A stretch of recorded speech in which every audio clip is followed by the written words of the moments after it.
welcome to episode 29 of the Dear Herbalist Podcast titled Rest. Now, in this podcast, I'm going to be talking with you about rest and its importance in everyone's life, as well as the importance of rest in your clients' lives. I thought this was important because I do have, quite a few clients that come and talk about insomnia and their inability to be able to have a good rest, a deep rest. And of course, that is attached with different physical issues that they have as well. So I thought this would be a good topic to talk about so that we can all understand what rest is, okay? How rest works, what the body is doing when it's in a rested state, as well as the detriment to the body if it doesn't get enough rest. All right? So let's get into it. All right. Now, first of all, let's define rest. So rest is a state of physical and mental relaxation and recovery characterized by reduced activity and stimulation. Okay. It's very important to maintaining overall health and well-being as it allows the body and mind to repair, regenerate, and recharge. Now, during rest, the body goes through various essential processes. Okay, and this is key that these processes happen in order to prevent dis-ease, as we call an imbalance in the body, or disorder, which is a lack of order in the body. All right, so let's look at what essential processes the body goes through. Number one, tissue repair. So rest promotes the repair and regeneration of your muscles, your tissues, and cells damaged during daily activities and exercise. Another essential process is regulating your hormones. So rest regulates hormone levels, including those involved in your metabolism, which is basically how your body breaks down what you eat, growth, your stress responses, your immune function, okay? All of these are designed to promote a balance of your hormones, okay? Another essential process is memory consolidation.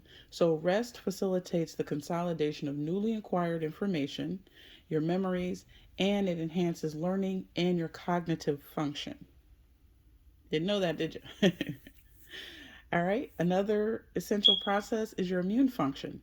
So rest supports immune function by reducing inflammation, enhancing antibody production, excuse me, and strengthening the body's defense against pathogens, which are basically disease-causing characters. Sorry, my throat's like, hey.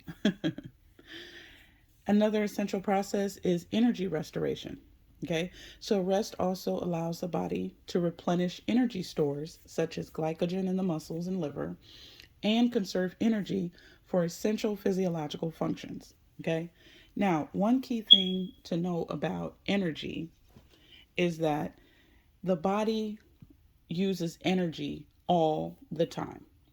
Okay, it uses energy so we could see, so we can hear, so that we can move, so that we can, every little process that goes on in our body, it requires energy. Okay, and this is the reason why rest is important, because you can replenish those energy stores by rest. What can happen if you don't get enough rest? How can rest impact the body's ability to heal itself? Okay, one of the main things it does, it interferes with these essential physiological, which means how the body operates, how it functions. It interferes with these processes. How does the lack of rest impact the body's ability to heal? Number one, the body is not able to repair tissues, like it normally would if it had enough sleep. Okay, you don't have enough time for the body to repair the tissue. So during rest, the body allocates resources to repair and regenerate damaged tissues. And if you don't have enough rest, this process is disrupted, leading to delayed wound healing, muscle repair, and recovery from injuries or illnesses. Another impact is suppressed immune function. So rest plays an important role in supporting your immune function by regulating your immune responses and promoting the productions of immune cells, which go out there and fight on your behalf, and antibodies.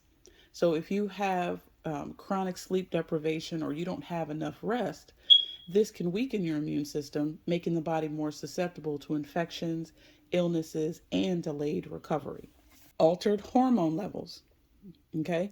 Rest is very important for maintaining your hormonal balance. This includes hormones that are involved in, and hormones, for those that don't know, are chemical messengers in the body.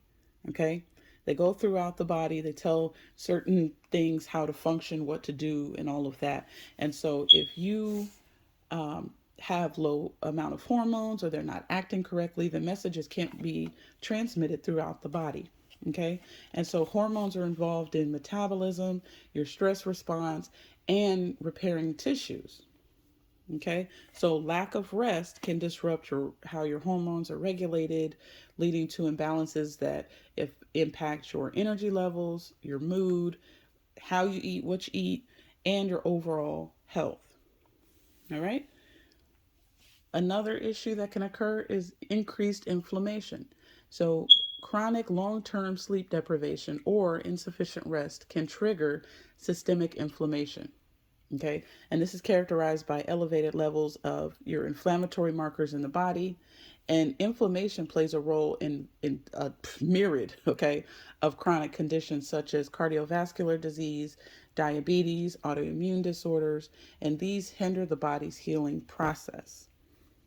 Okay, so if you have clients that have chronic inflammation, ask them about their rest. Ask them about how they're sleeping. And 9 times out of 10, they may say, "Oh, I think I get enough rest," or "I can't seem to sleep at all." Okay.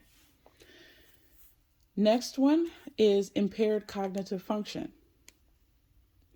So rest is crucial for your cognitive, meaning in terms of how you think and your mind and your ability to be able to take in information, process information, and all of that. And this also includes, memory consolidation, learning, and problem solving. So lack of rest can impair your cognitive performance. Okay. It'll also impair your ability to retain memories and make decisions. This can affect you academically if you're a student, professionally if you are a professional, as well as just your day to day activities. And then another one is your elevated stress levels. Okay, so sleep deprivation and inadequate rest can increase stress hormone levels such as cortisol, okay, leading to heightened stress responses and emotional instability. Chronic stress can negatively impact your immune function, your ability to repair your tissues, and of course, your overall health, which impacts your body's ability to heal. I can't stress this enough. A lot of times, and this is the reason why, as herbalists, we cannot just focus on symptoms. We use the symptoms as a map to help us understand what the body is saying, but we have to go to the root issue. Okay. And the root issue can be sleep deprivation. Okay. It could be, toxic food. It could be a myriad of things, but we have to kind of be investigators and look at, okay, what is the root cause of this issue? If we can address the root, okay, then the symptoms will go away. And so we have to encourage, first of all, ourselves, as well as our clients, to prioritize rest and make sure that they get enough adequate sleep. Oftentimes, I ask my clients who are talking about that they have insomnia, I'm like, okay, well, what is your nighttime routine? What do you do before you go to bed? And, quite often some of them will say, well, I just cut the TV on. I watch a little TV before I go to bed. Or sometimes it's on for noise, or, I'll do some crossword puzzles, but nothing that they say that they do is basically triggering the body to know, hey, I'm getting ready to go to a state of rest. And so I try to encourage people to have a nighttime routine, probably maybe even an hour before you get ready to go to bed, that involves, light reading, not much, right? But prayer, getting in the tub and soaking, just things that kind of help you get into a relaxation state so that the body knows, okay, it's time to take it down. It's time for some rest. If you're watching TV or doing things that stimulate your mind, you're telling your body that you're not ready to go to sleep and you need it to process the information that you're giving it through your eyes.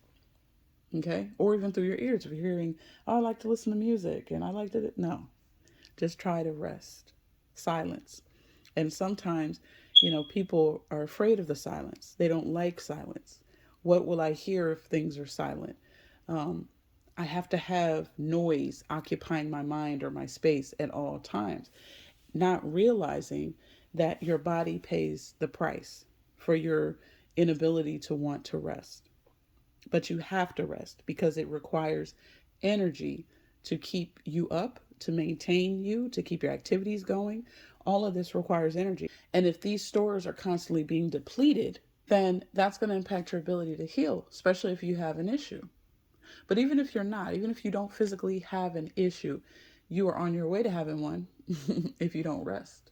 Because you don't know what kind of damages that the body may have endured from your daily activity, especially if you're highly active, running marathons and all these other things. You never know the little tears and things like that that go on through the body. Okay? So keep those things in mind.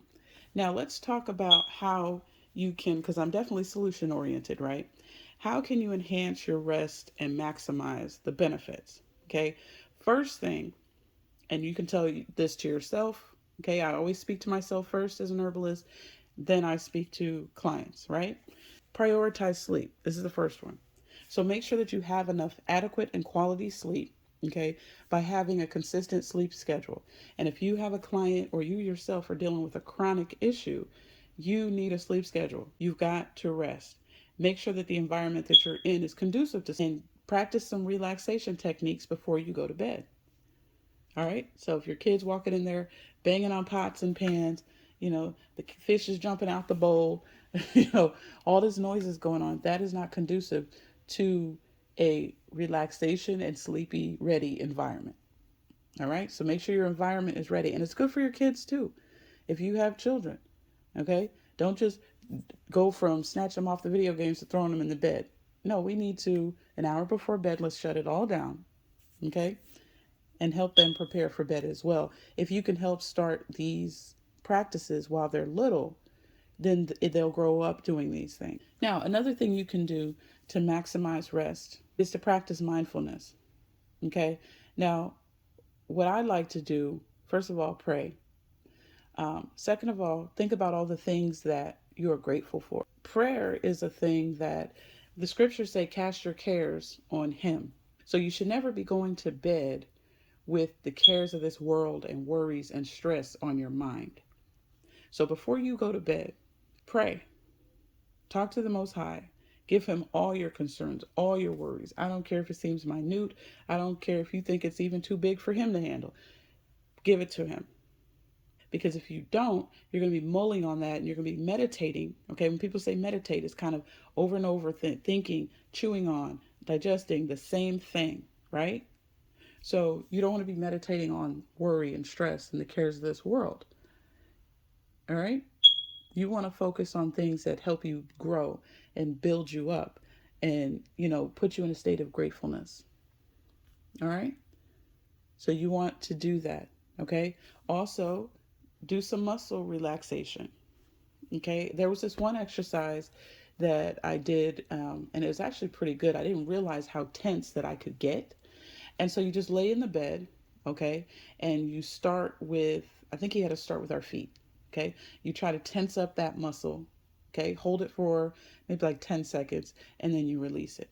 And then you go with your calf, same thing. Tighten it up, and then release it. And it really makes you aware of your body, because I don't think we are really taught to be aware of our body, okay? And so being tense in a lot of areas also is not a good thing. Okay. So if you can kind of help relieve that tension, relieve the cares of this world in your mind through prayer, you will be fine. Okay.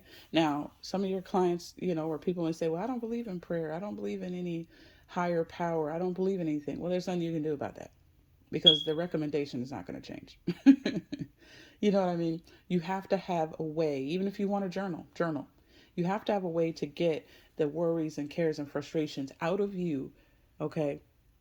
And the reason why I say pray is because you're giving them to the Most High. He can help you sort through it. He can help you organize it. You can write them down, but there may not be solutions there. It's just getting it out of your body, right? It's just getting it out of you, out of your mind. You're releasing that, Okay. But if it's things where you need solutions for, talk to him. Tell him what, put it on your heart, cast your cares on him. The other thing is, this is how you can also enhance and maximize rest. It's like I said before, limit the stimulants. Okay. That's coffee or any type of caffeine, nicotine, electronic devices. These things can disrupt your sleep and they can interfere with your ability to rest. Another thing is to establish boundaries. So set some boundaries around protecting your rest time. All right. Schedule regular breaks throughout the day. Set aside time for relaxing activities. Avoid overcommitting yourself, okay, or excessive workloads. You have to establish boundaries.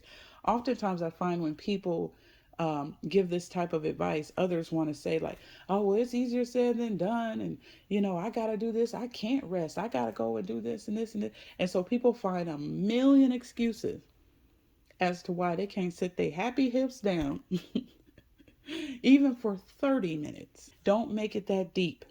No matter what your schedule is, no matter, you know, how long it is or how difficult or complex it is, prioritize. Okay? Another thing is engage in restorative activities. Okay?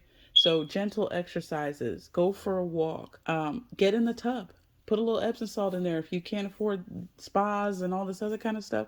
Create that experience in your bathroom. Get you some nice candles, good scents. Aromatherapy is always really good to kind of help relax the mind. Put a little lavender on your pillow, a little lavender on the kids' pillow if you got kids. I have kids, so I always speak from that perspective as well. I'm a mom as well. So put a little lavender after they done had a hot bath to help them to relax, and then you do the same thing. Okay? So that you can promote relaxation. Exercise is very important to reduce stress. Okay? So if you find yourself a very tense person, high stress person, mentally overloaded individual, in addition to prayer and journaling, you need to do some exercise. Go for a walk. Okay? If you got children, put them all in the stroller. Let's all go for a walk. Trust me. Take those kids to the park, let them run around and wear their little selves out, and you come back, everybody's calm. All right. So hopefully I've been able to give you some little tips on the importance of rest to encourage you to rest as an herbalist, as a person that is giving and giving and giving and giving, but also that you can encourage your clients to do the same thing. Because again, we don't just focus on the physical aspect of the body, we focus on the mental and the spiritual. And if these things are not in the proper alignment, then things will be off alignment, out of balance, out of order. So rest is just as important as going ahead and taking ashwagandha. All right? It's just as important, if not more important. If you like what you heard, please stay tuned for more informative podcasts. Follow me on all social media sites. Please, please, please. And don't forget you can also listen to this on my YouTube channel. Like, share, and subscribe there. And until next time, family, I'm out.